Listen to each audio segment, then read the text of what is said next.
my pleasure now to introduce Doug Tallamy, professor in the Department of Entomology and Wildlife Ecology at the University of Delaware.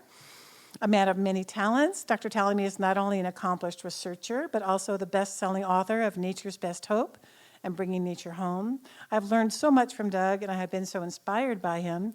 It changed the way I garden, and when I heard him in 2018, reinvigorated me in my work when I heard him at Foothill College. I hope you enjoy his presentation, Restoring the Little Things That Run the World, Why It Matters, and What You Can Do.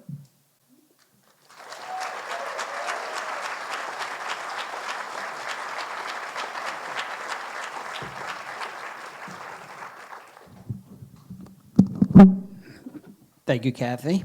I'm going to get rid of this for a second.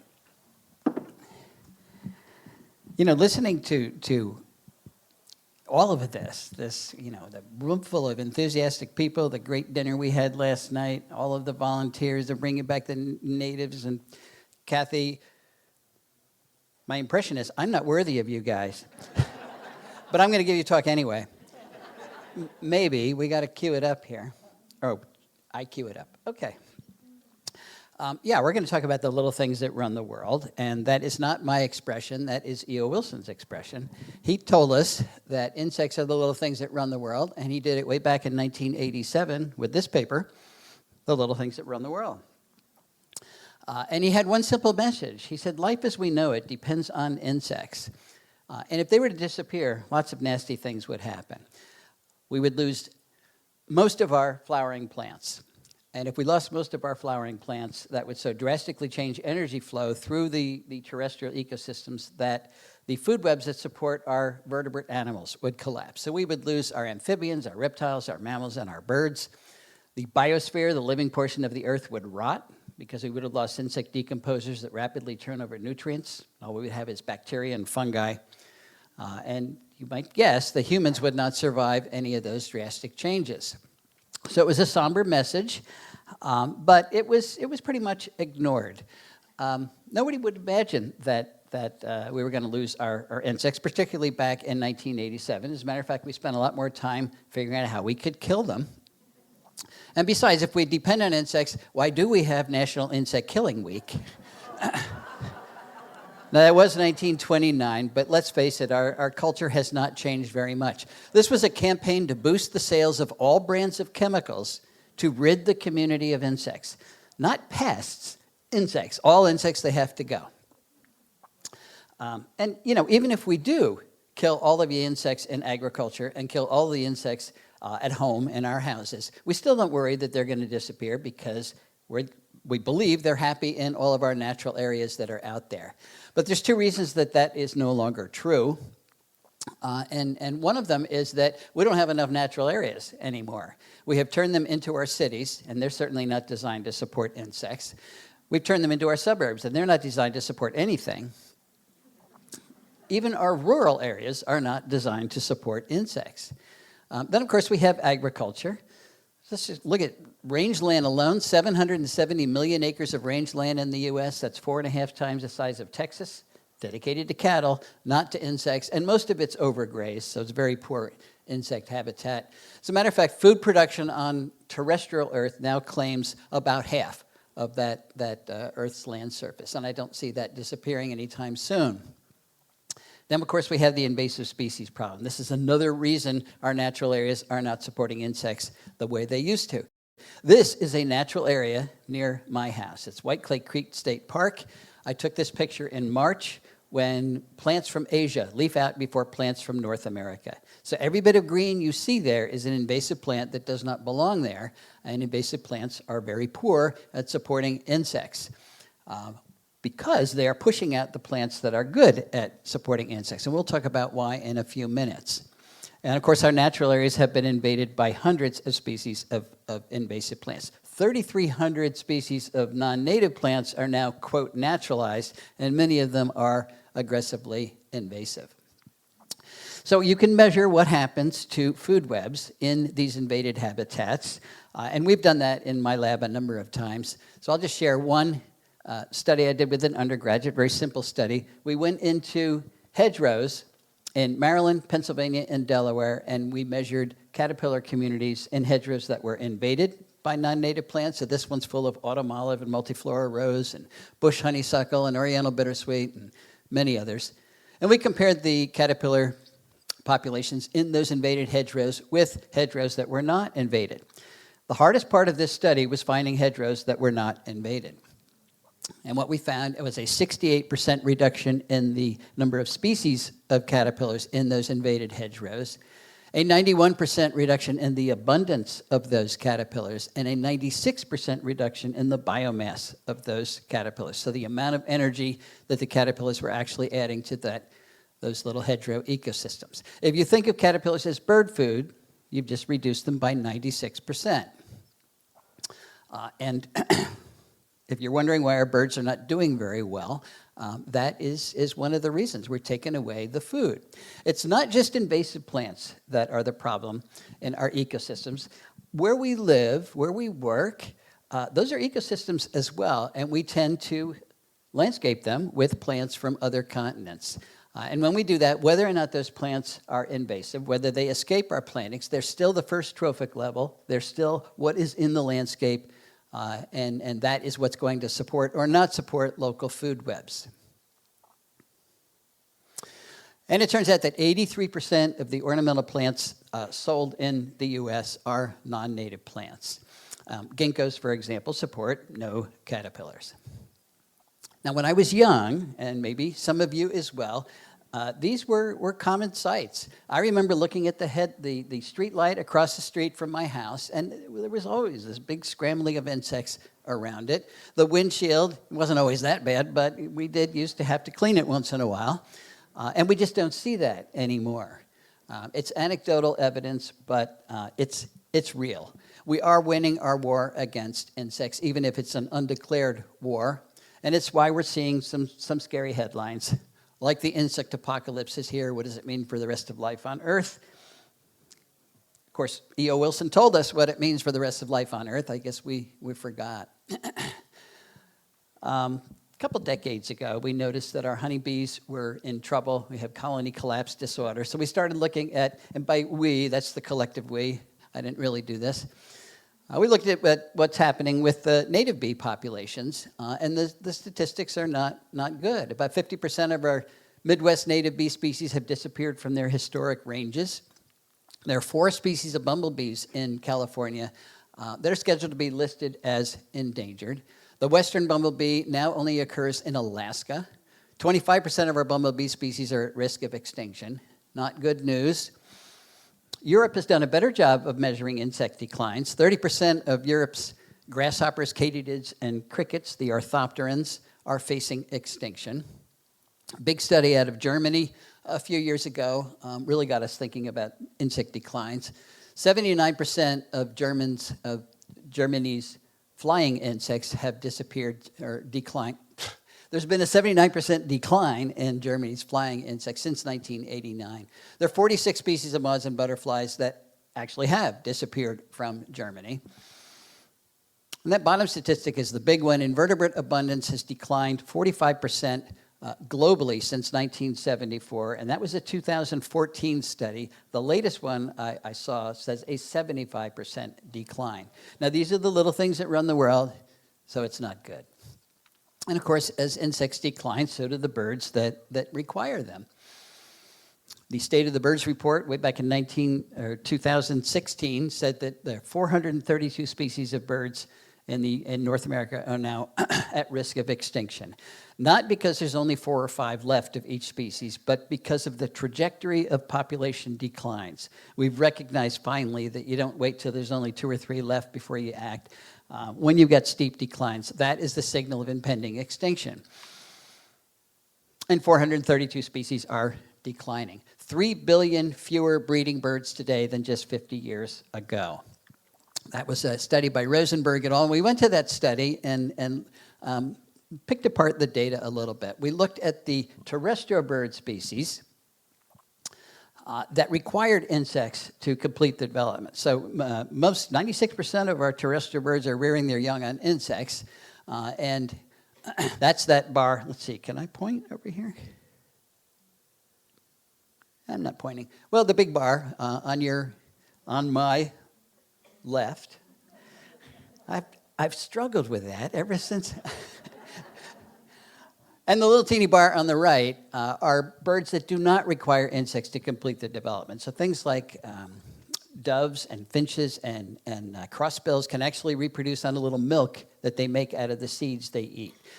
So the birds that do not rely on insects are not declining at all. And the birds that do rely on insects have declined 10 million individuals per species in the last 50 years. It doesn't prove cause and effect, but it does suggest that as you take bird food away, you lose the birds.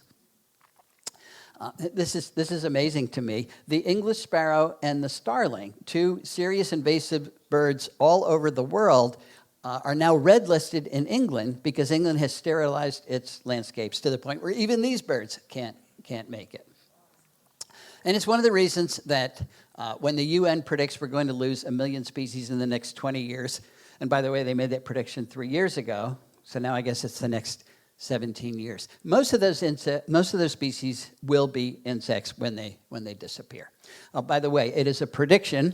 Hasn't happened yet, and we have to make very sure it doesn't happen because those are the species that run the ecosystems that we all depend on.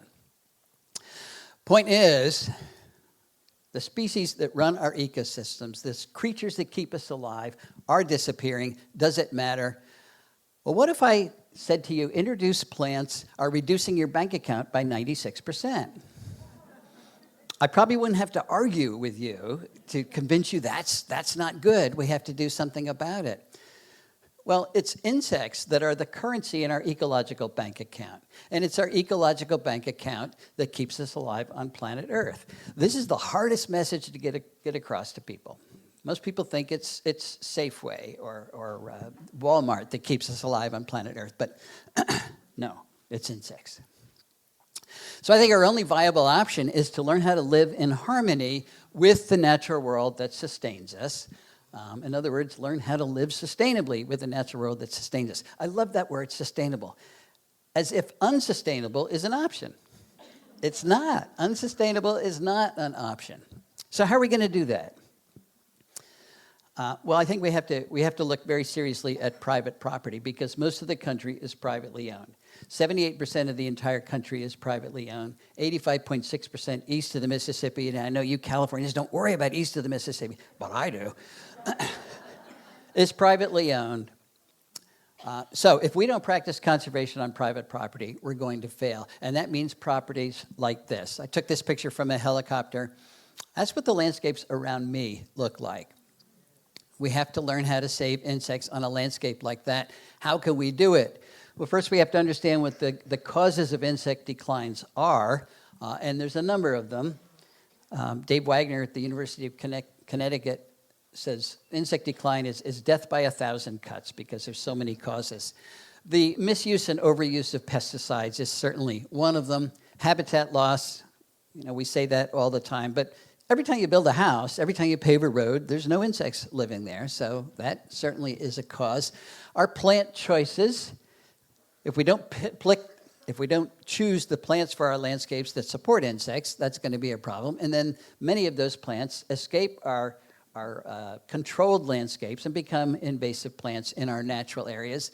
Certainly a problem. Light pollution is a major cause of insect decline, and climate change certainly is as well. Now, believe it or not, that list is, it's good news to me because only climate change, that's the only one that I'm not going to assign to you to fix today. But all the others, individuals can address almost immediately. We can use fewer pesticides. We can think about habitat loss every time we're going to develop a spot. Our plant choices, that's the easiest thing to control. We can turn out our security lights or put motion sensors on them. We can stop using invasive species. Climate change, that's really a policy issue, but we can vote. We can vote to help climate change. So, all right, we're going to save insects. Is it too late for that? No, we can still vote. There are a lot of insects out there. 3 to 4 million species. It's an estimated number because most of them are still not described.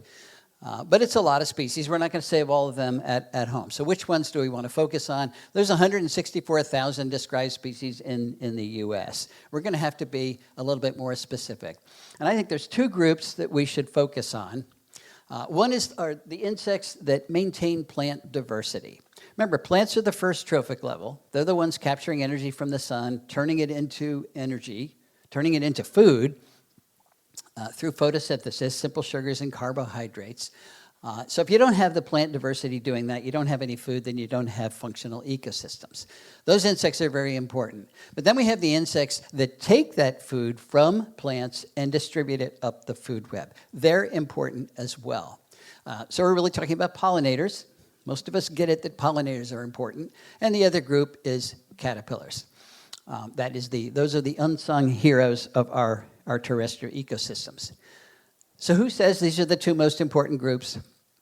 I do, and I'm giving this talk. So I'm sure somebody will argue with me out there, but let's start with pollinators. Now, the country has been talking about pollinators for a long time. I'm not going to spend a lot of time on this, but there's a few things that we need to discuss, like why do we need pollinators?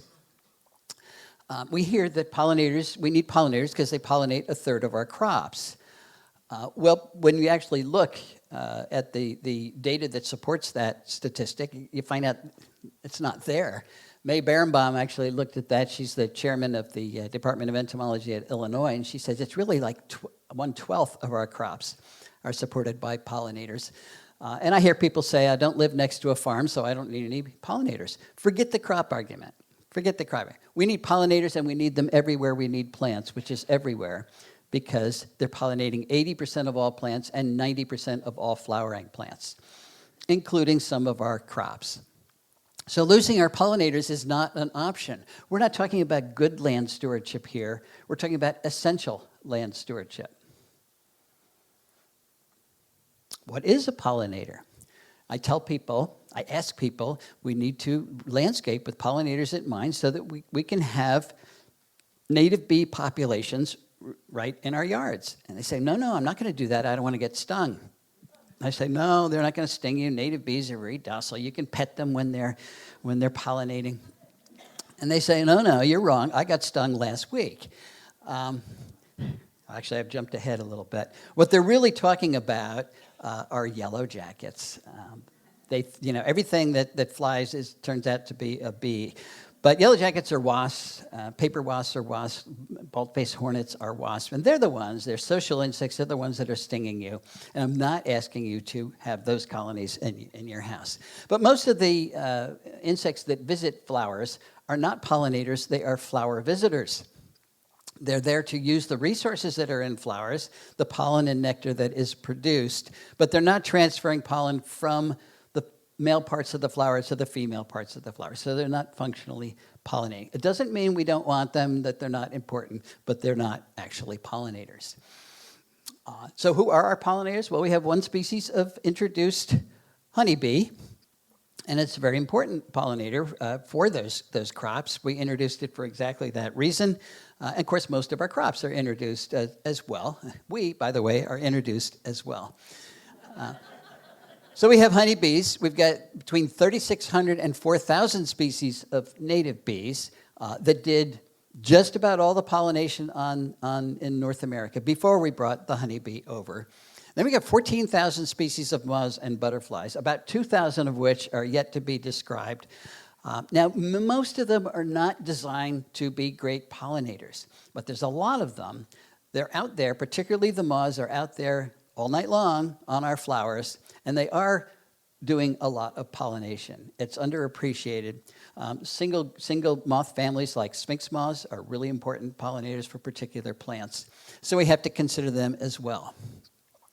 Okay, now we're talking about, that's a yellow jacket. That is not a bee, and I'm not asking you to support that.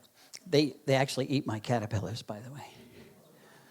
So we're really talking about native bees. How do you tell a bee from a wasp? You look at the little hairs on the abdomen. If they're branched, it's a bee. So bring your microscopes with you.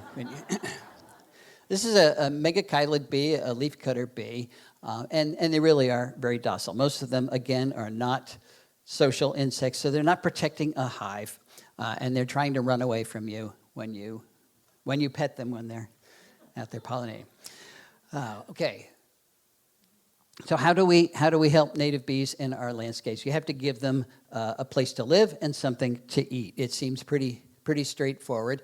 So we have to understand where native bees nest. Most of them are ground nesters, but they also nest in woody stems and pithy stems. So about 70% of our native bees are ground nesters. So if you have ground on your property, you can support bees. And they prefer soil that is fairly easy to dig in, but there are bees that will dig in anything, including hard clay.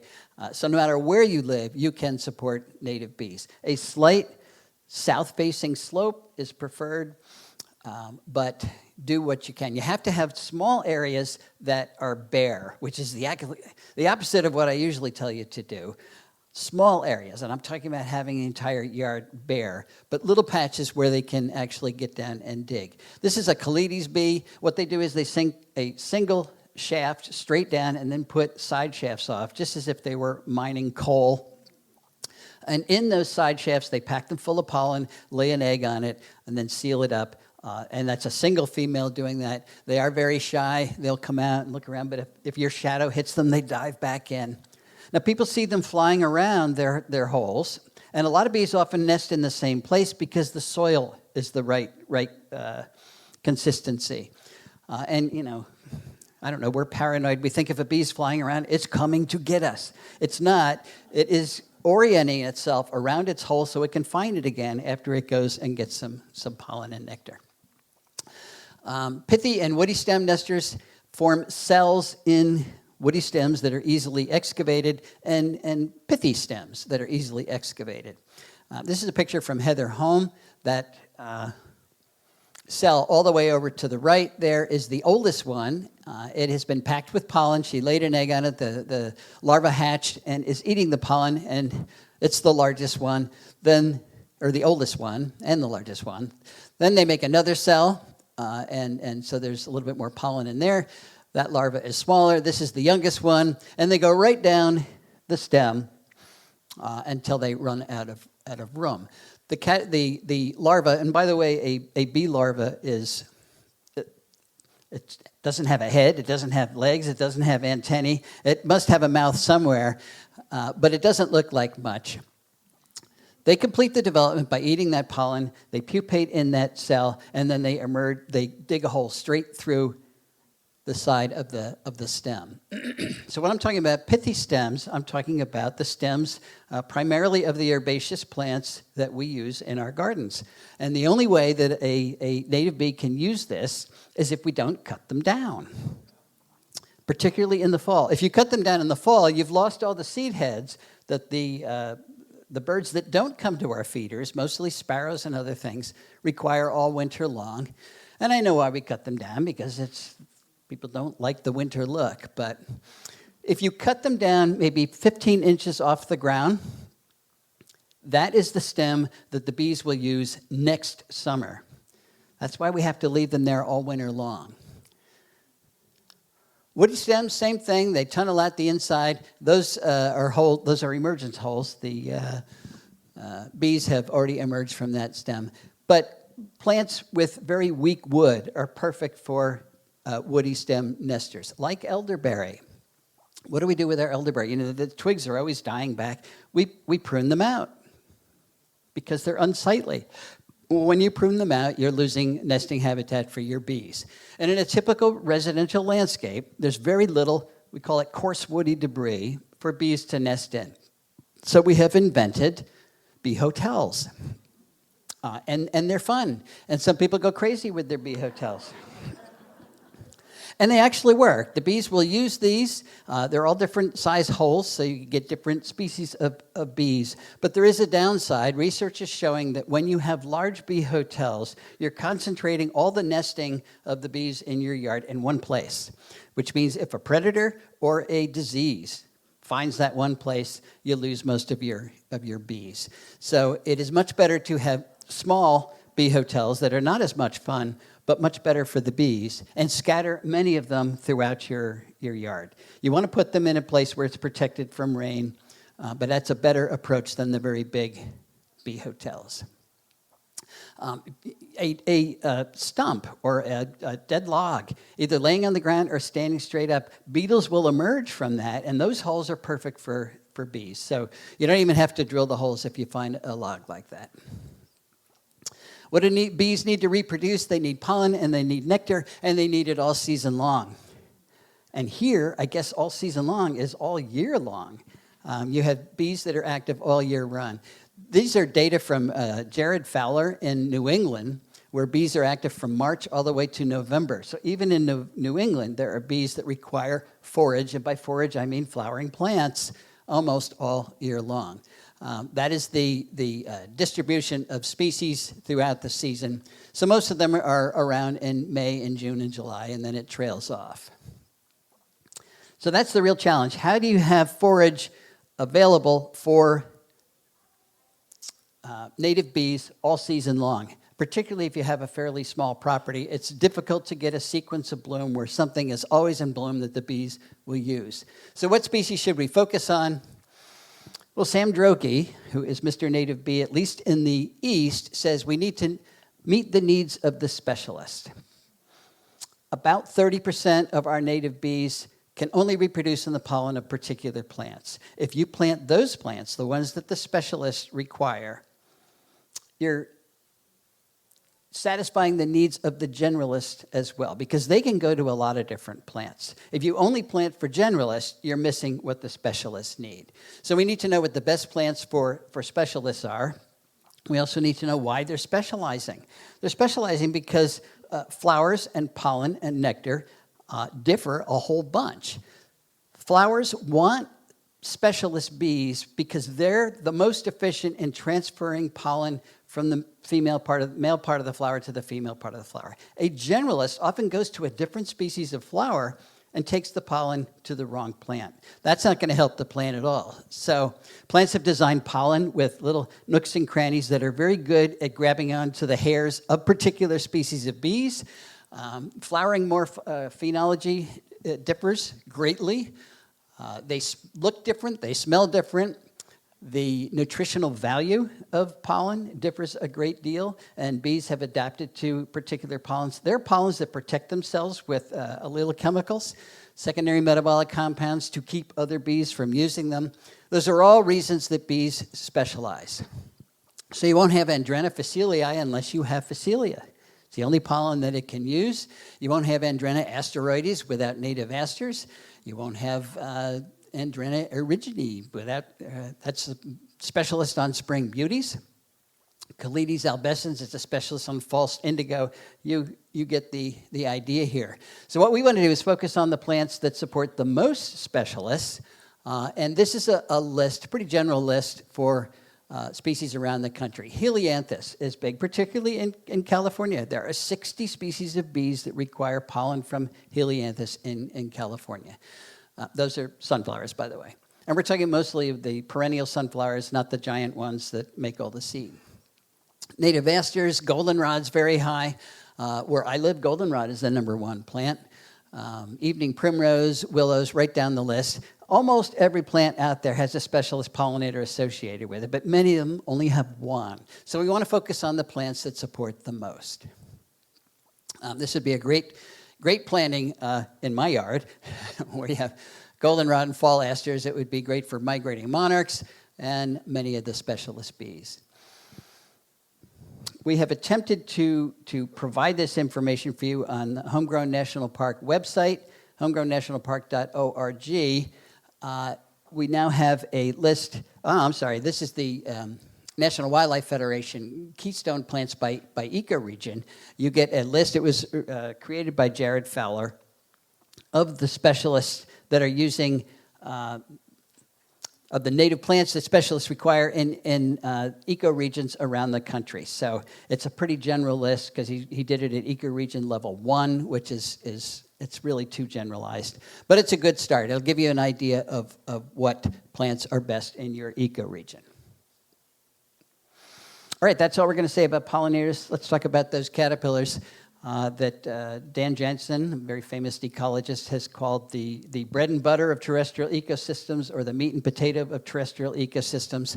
Why does he say that? Because they are transferring more energy from plants to other animals than any other type of plant eater. So if we design landscapes that don't have a lot of caterpillars in them, we're going to have failed food webs and eventually failed ecosystems. So we need to know how we build landscapes that support more caterpillars. Well, you do that by adding the plants that support those caterpillars. It seems pretty straightforward, but there is a catch, and that is that most plants do not support a lot of caterpillars, so we have to be fussy about it. Elderberry, for example, great pollinator plant, big display of flowers, makes wonderful berries for the birds, but very few caterpillars can eat elderberry. So you wouldn't want to say, I'm going to really support all the caterpillars in my area with elderberry. And that's because the reason most plants don't support a lot of caterpillars is because they don't want to be eaten. They want to capture the energy from the sun and use it for their own growth and reproduction, so they've loaded their tissues with nasty-tasting chemicals, secondary metabolic compounds that make those tissues either bitter or downright toxic. And it's a really effective defense. It keeps most of the insects of the world from eating most of the plants of the world. And if you don't believe me, when you go out and look at the native garden, eat a few plants. See if you like it. You're not going to like it. I mean, that's the reason it's green out there in the summertime. It's not because there's no insects out there that want to eat those plants. It's because most of the insects that are out there cannot eat most of the plants. They are too well protected. There is a reason it's hard to get our kids to eat their vegetables. They inherently know they're toxic. But insects do eat plants. So how do they do that? How do they get around those chemical defenses? Well, this is where the specialization comes in. 90% of the insects that eat plants are host plant specialists. They can only eat plants for which they have adaptations that allow them to get around those chemical defenses, circumvent those chemical defenses. Things like specialized enzymes that store and excrete and detoxify those compounds, behavioral adaptations and life history adaptations that minimize the insect's exposure to those compounds. But it takes a long time for those adaptations to fall into place. It does not happen overnight. And it means that there are actually three kinds of plants out there. There are plants that are very good at contributing part of the energy they capture from the sun and turn into food. They move that up the food web. There are plants that are not very good at that. They create food and hold it within their tissues, but they don't pass it on. Almost nothing can eat those plants. And then there are finally plants that actively remove energy from local food webs. The very best contributor in 84% of the counties in which they occur is one of our oaks, and California is blessed with a number of species of wonderful oaks. They're contributing more energy to local food webs than any other plant genus by far. Ginkgo biloba from Asia. It's a good ornamental plant, nice fall color, but nothing eats a ginkgo. So it may be photosynthesizing and storing simple sugars and carbohydrates in its leaves, but who cares if nothing's going to eat that and be able to take advantage of it. So it's not adding any energy to our local food webs. And of course, a good example of a detractor would be any of the invasive plants from other continents which are not passing on food that they harness from the sun, but they are escaping our plantings and pushing out the native plants that do support those food webs. So the net result is a loss of energy from the local food web. All I'm trying to say here is that plant choice matters. We are not going to restore ecosystems if we don't have functional food webs in those ecosystems, and we're not going to have functional food webs in those ecosystems if we don't have the plants that support the caterpillars that run those food webs. So if I want the Pandora Sphinx, for example, I need Virginia creeper. If I want the tulip tree silk moth, believe it or not, I need tulip tree. Luna moth is a specialist where I come from on sweet gum. The zebra swallowtail, wherever you are, is a specialist on pawpaw. Our native grapes are great plants. They support a lot of insects, like the eight-spotted forester moth. Viburnums, more good plants. The green marvel and many others. Goldenrod, 110 species of caterpillars on goldenrod where I live. Like the brown-hooded owlet, the beautiful utilia is on poison ivy. Yes, poison ivy is a great plant, by the way. You know when you get poison ivy? When you try to get rid of it. That goes for poison oak, too. Just leave it alone. Learn what it looks like and don't touch it. It's got great, very nutritious berries for the birds in the fall as well. Persimmon supports the sculptured moth. These are just examples of the specialists on these plants. The Hebrew is on black gun. There are a number of species of sphinx moths that are suffering from the losses of our ashes around the country. And by the way, not good news. The emerald ash borer has made it to Oregon. It's jumped the dry areas of the country. So it's going to hit the western ashes as well. Working on biocontrol, but it's a problem. So things like the fawn sphinx are a specialist on ash, rosy maple moth on maples, the royal walnut moth on walnut and hickory. This moth is already extirpated from New England, by the way. Double-tooth prominent on elm. Witch hazel dagger moth, believe it or not, is on witch hazel. The imperial moth on pine and some other things. Spotted thyris is on native clematis.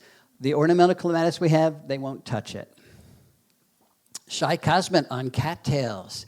The two-toned ancillus on ironwood. The lost owlet on buttonbush. The herald on native willows. Snowberry clearwing on coral honeysuckle, which is the native honeysuckle, by the way. Evening primrose moth is on evening primrose. The moth will come and it spends the day with the head stuffed in the flowers. Sometimes it's crowded, but it's always cute. Showy emerald on sumac, not poison sumac. I've never even seen poison sumac. We've got a number, staghorn sumac and smooth sumac. They're great soil stabilizers, good native plants. Then we have some real powerhouses, things like the genus Prunus is a very important plant. Supports the white furcula, the crocus geometer, the Io moth, the Cecropia moth, the colorful zale, the tufted bird-dropping moth. Who wouldn't want the tufted bird-dropping moth?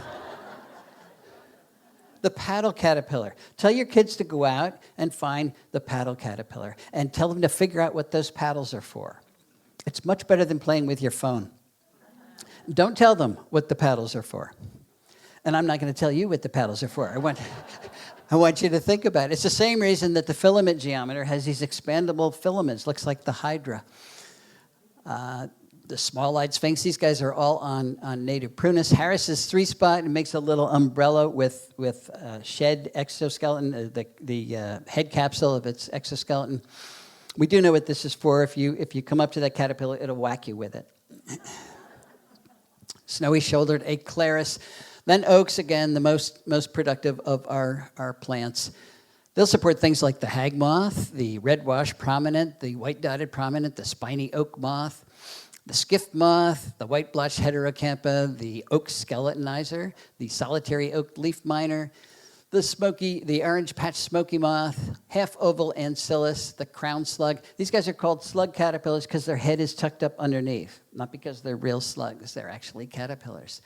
The pink-striped oakworm, the spun glass slug, which I think is it's the coolest caterpillar that we have. And hundreds more are on oaks, which is why I call oaks keystone plants.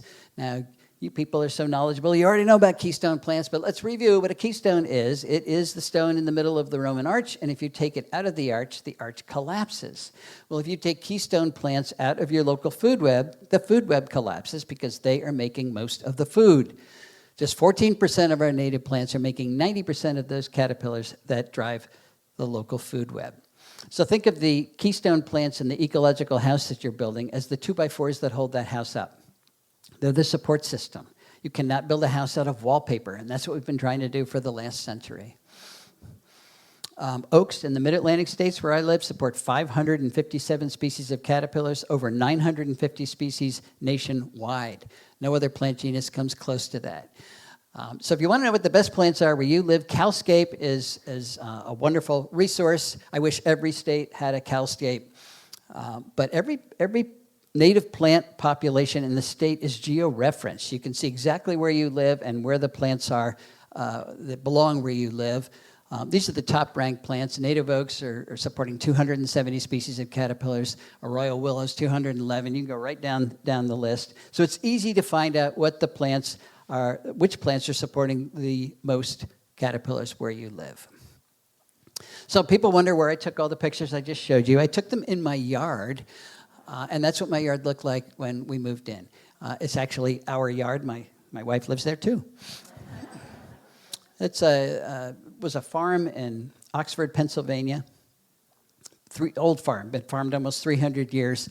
So the soil was exhausted. The last thing they did before they sold it off in 10-acre lots was mow it for hay. Now, when you mow for hay in southeast Pennsylvania, you're really mowing the rootstocks of all the invasive plants that are out there. Autumn olive and multiflora rose and oriental bittersweet. When you stop mowing, all those things come back. So the first thing you have to do is get rid of all of those invasive plants. We, meaning mostly Cindy, my wife, and then we were able to put plants back. Now, we're still doing that. This is what it looks like from pretty much the same place I took that first picture. And the question is, has life returned? You can measure life any way you want. I measure by taking a picture of every species of moth I can find on the property. Moths, not butterflies. Butterflies are bad-tasting, day-flying moths. They really are. They come right out the lineage in the middle of moth lineage. And they're flying during the day because they don't taste good. So they're not an important component of the local food web. They're beautiful and we love them, but I take pictures of the moths. And I also count the number of breeding birds, the birds that actually have a nest on our property. And I've been doing that for the last 8 years. I'm still at it, but I'm up to, actually, I added 1,336 species of moths. I sent this.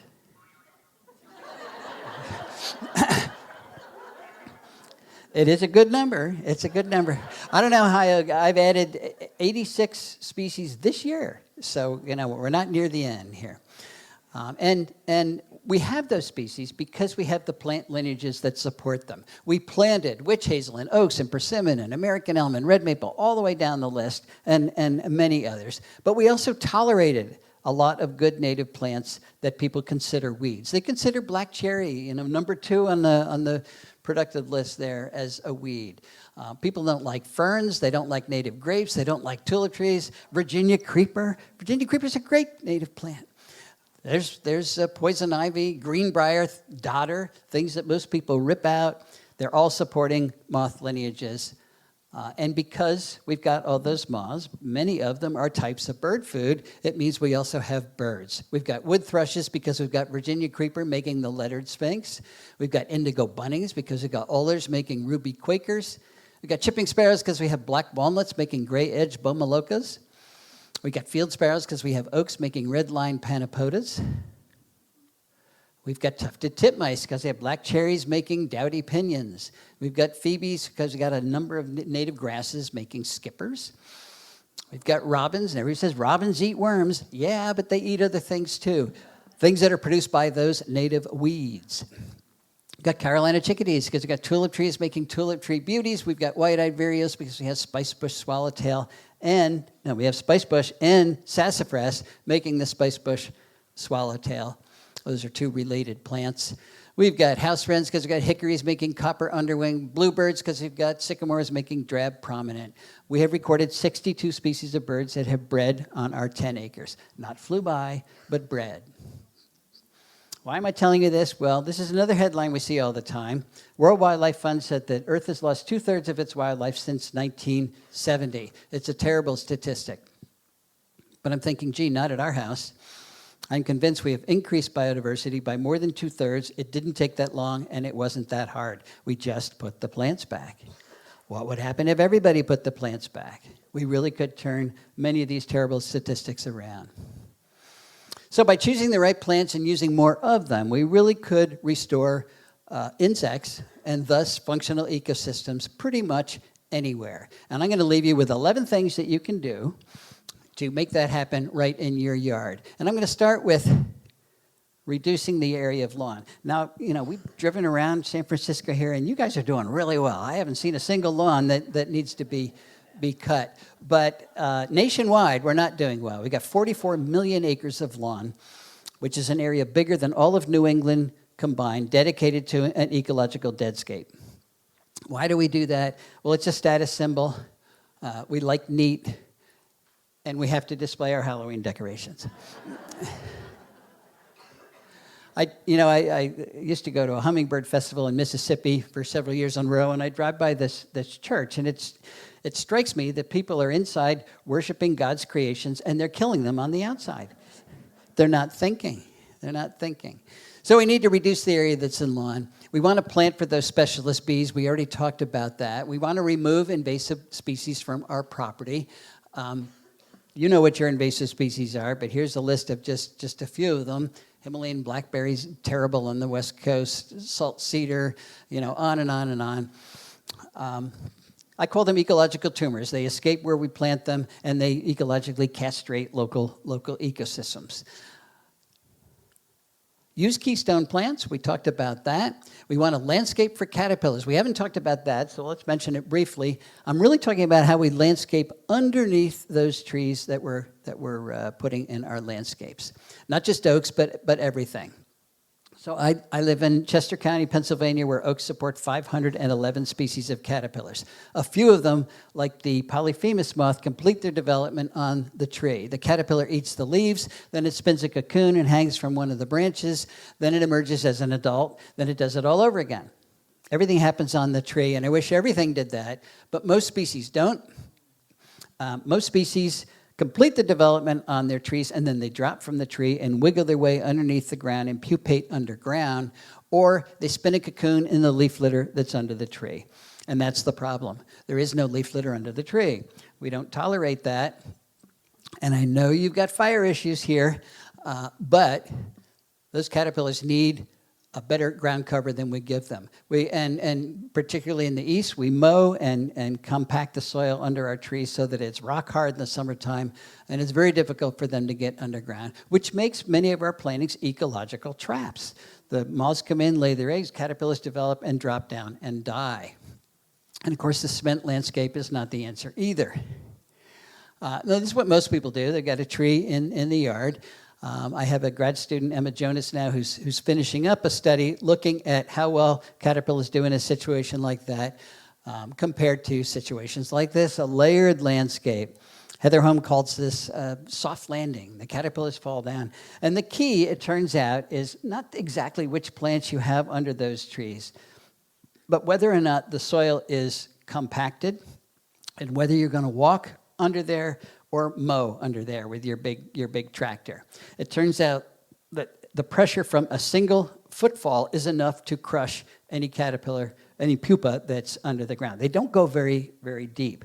So creating no-go areas, no-mow, no-go areas under our trees, and the best way to do that is to put plants under there so that we're not going to walk on them. That is what the caterpillars actually need. And you just saw a half hour of wonderful native plantings that all accomplish that goal. We're not going to go tramping through there, but those are safe sites for the caterpillars that are in our trees. So it's all possible. A ground cover does not have to be only 2 inches high. It can be much higher. We saw this picture, lots of beautiful examples. Okay, reducing our light pollution, major cause of insect declines around the world. And these are all the ways that light pollution kills our insects, particularly the moths that are creating the caterpillars that run our ecosystems. Again, this is good news to me because it's a serious environmental problem with a really, really simple solution. We just flick those lights off. And if you can't do that, you could put a motion sensor on your security light so it only turns on when the bad man does come. Or, even easier, take the white bulb out of your security light and put in a yellow bulb. Fortunately, yellow wavelengths do not attract nocturnal insects. And they sell them at the hardware store. They call them bug lights. Screw it in, and you have saved millions of insects. If we were to switch out our white lights for yellow lights, we would save millions of insects every night. And if you use LEDs, we'd save millions of dollars too. Oppose mosquito spraying. I don't think you do a lot of mosquito spraying here, but if you do, it is a major, it's a booming industry around the country, and it's a major problem. Now, these guys say they are fogging a natural organic product. And it's kind of true. It's derived from pyrethroids. That's what's made, it's the defense that chrysanthemums make to keep insects off them. So kind of natural. But natural organic, cyanide is natural and organic. Ricin is natural and organic. So being natural and organic makes it sound warm and fuzzy, but not necessarily. They also say it only kills mosquitoes That's not even close to true. It kills all the insects it comes in contact with, including our poor beleaguered monarchs. And you folks in California can't afford to lose one more monarch, and we're close behind you in the east. And it's killing all those pollinators. We just spent half the talk talking about how to save pollinators. Then you hire Mosquito Joe, and he comes, kills them all. It doesn't make any sense. And what's really interesting is it doesn't control mosquitoes. We're doing this for nothing. You don't control mosquitoes in the adult stage. It's too hard. You have to kill 90% of them to get good control. These guys kill between 10 and 50%. If you really want to control mosquitoes, you do it in the larval stage. And you can do it right at home using mosquito dunks. You get a bucket and you fill it full of water, put in a handful of straw or hay, or any organic material, leaves. Put it out in the sun for a few days. It'll build up populations of diatoms and algae, and that is what mosquito larvae eat. So any mosquito in your yard, female mosquito, will lay her eggs preferentially in your bucket. Then you go to the hardware store and you get a sheet of mosquito dunks. $12 for a season's worth of control. That's Bacillus thuringiensis, natural bacterium that only kills aquatic diptera. So you put a mosquito dunk in your bucket, and it is targeted. It's only going to kill the mosquitoes that are in your bucket. It's cheap. So you're not killing anything that you don't want to kill. And if everybody did it, it would help a lot. This works too, by the way. If you just want to enjoy your cocktail on your back porch, turn on the fan, sit in a directed breeze. Mosquitoes do not fly into that. You don't have to kill anything. Minimize insecticide use. You know, if you go to the hardware store, the shelves are lined with insecticides that we're supposed to use at home. The only insect problem that your house might actually have would be termites. And you do have to control termites. There are professionals that do that. They do it with termite baits. They're not spraying chloridane around the base of your foundation anymore that lasted 25 years or so. It's just a single block of wood. That's to tell you where the termite nest is. Then they put insecticide on that block of wood, and it kills the termite nest. This is very, very controlled. Anything else is unnecessary. No bug zappers. Do you guys use bug zappers out here? In 1996, we did a study looking at what the kill in bug zappers were, and turned out that 99.98% of what is killed at a bug zapper is not a biting fly. It's all non-targets. So it's, people like to hear the bzz as it kills an insect, but it's not controlling your mosquitoes, so don't bother with it. Share a native plant. You find these acorns, other plants, plant them, get them going, and give it away. It's a wonderful way to spread the good news here. And then finally, I hear all the time, well, I'm not allowed to do this because my HOA, my civic association, my township won't, they'll fine me. They won't allow me to do it. Join those associations. Educate them from within. And I'm actually getting emails. People are doing this, and they're saying, hey, it works. Who runs your HOA? It's people. We are people. We can talk to other people. We can educate them. And believe it or not, when they hear the logic behind it, they're starting to listen. All right, we're going to end the way we started with E.O. Wilson. In 1987, he wrote The Little Things That Run the World. But in 2016, he wrote this book, Half Earth, Our Planet's Fight for Life. And he had one simple message. He said, if we're going to save life anywhere on planet Earth, we're going to have to save nature. We're going to have to save functioning ecosystems on at least half of the planet, or it will disappear everywhere, and that includes humans. It was a very bold statement. And he spent most of the book talking about the science that supports that very bold statement. And then he ended the book. He didn't spend any time telling us how we're going to save life on half of planet Earth.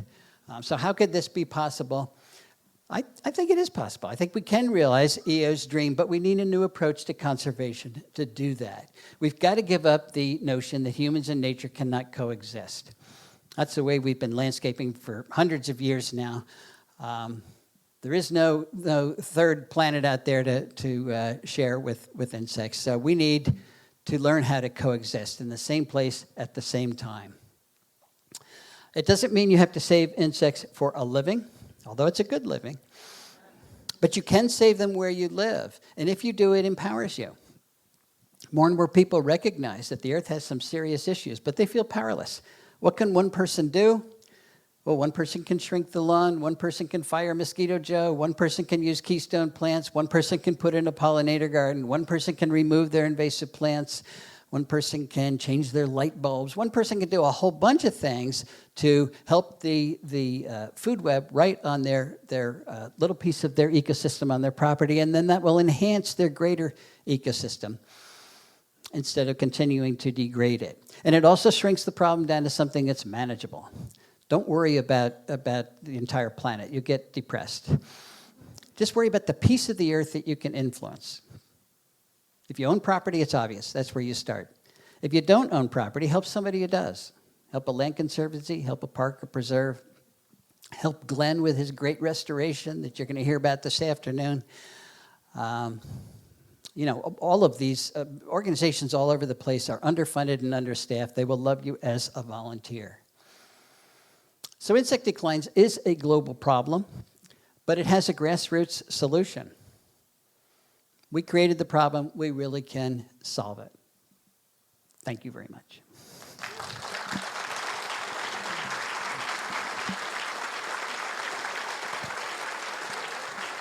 Any questions?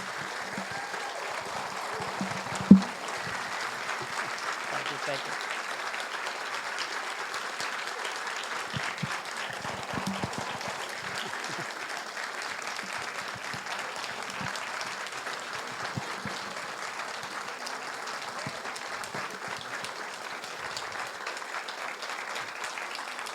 You are an appreciative group. Does anybody have any questions? Do we have time for questions? A couple minutes for questions. Yes. So I love the idea of sprinkling small bee hotels around your property, but I know you talked about the stems, the larvae, when they pupate, they tunnel out of the stem. Can they tunnel out of those wood blocks? Oh, that's a good question. No. You look up online how to make a bee hotel. They tell you the exact dimensions for different species and the length of the tunnel. There's a single larva developing in each one of those tunnels. It's not a series like a pithy stem. So good question, though. When you have a bee hotel, how do the bees get out when they're mature? Do they tunnel through the wood block to get out? And they don't. They come out the same hole that you drilled to create it. Another problem with bee hotels is you've got to keep them clean. After they use that one tube, you've got to either drill it again or clean it, and it's hard to know when they've actually come out. They do sell little paper tubes that you can insert there, and then you can just pull the paper tube out and clean it that way. But there's a little bit of maintenance that has to go on. Anything else? You had a question, yes?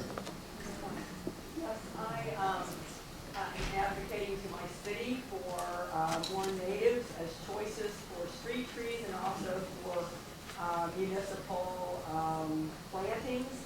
And I am often getting the argument that number one, natives are not appropriate for street trees, and number two, that with the advent of climate change, that we really need to be planting plants and trees that are native to our northern neighbors rather than. So I'm wondering if you can address that, or tell me. Yeah.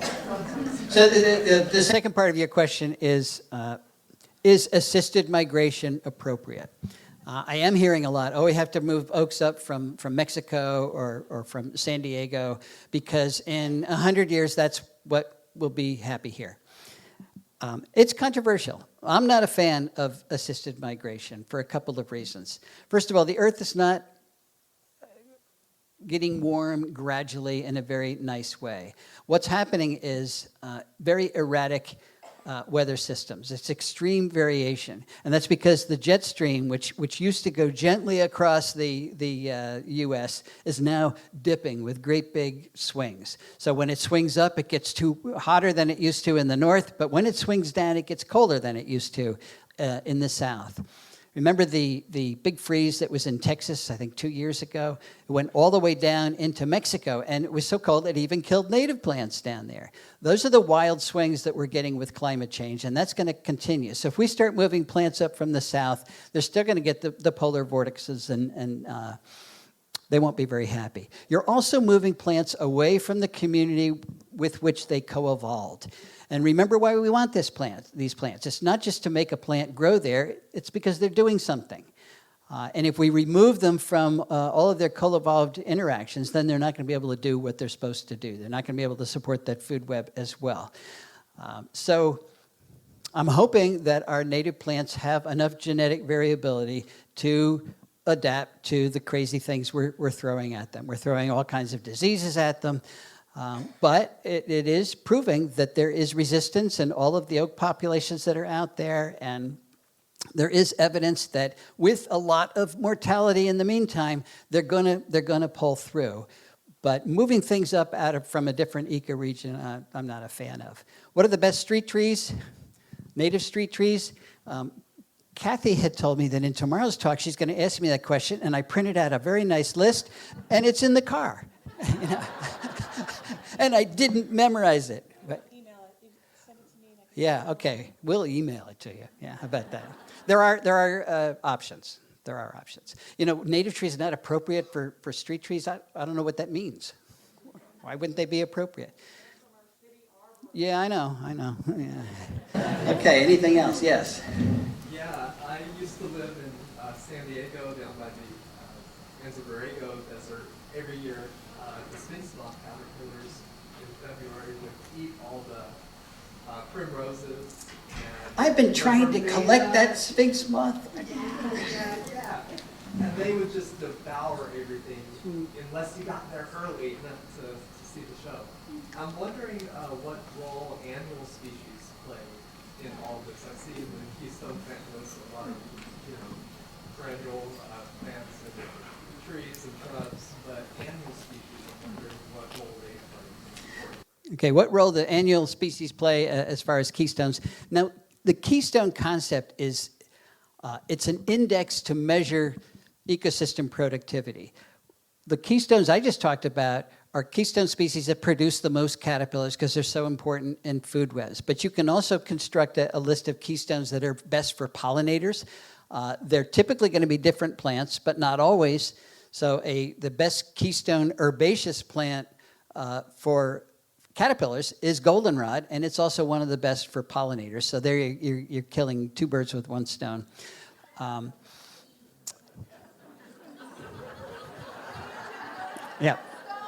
Yeah, I didn't mean that. Yeah. I'm trying to think about annuals. Sure, if you want to know what keystone plants are in terms of supporting the one species of hummingbird that we have in the East, that's the ruby-throated hummingbird, jewelweed is extremely important in the fall because it's in an awful lot of places, and they use them heavily. If you took away jewelweed, hummingbirds would really suffer. It's an annual. So I'm sure we could come up with a list, too. The reason that you're seeing a lot of talk about woody plants is that when you start adding them up, woodies are supporting more. So it's not that annuals are not appropriate.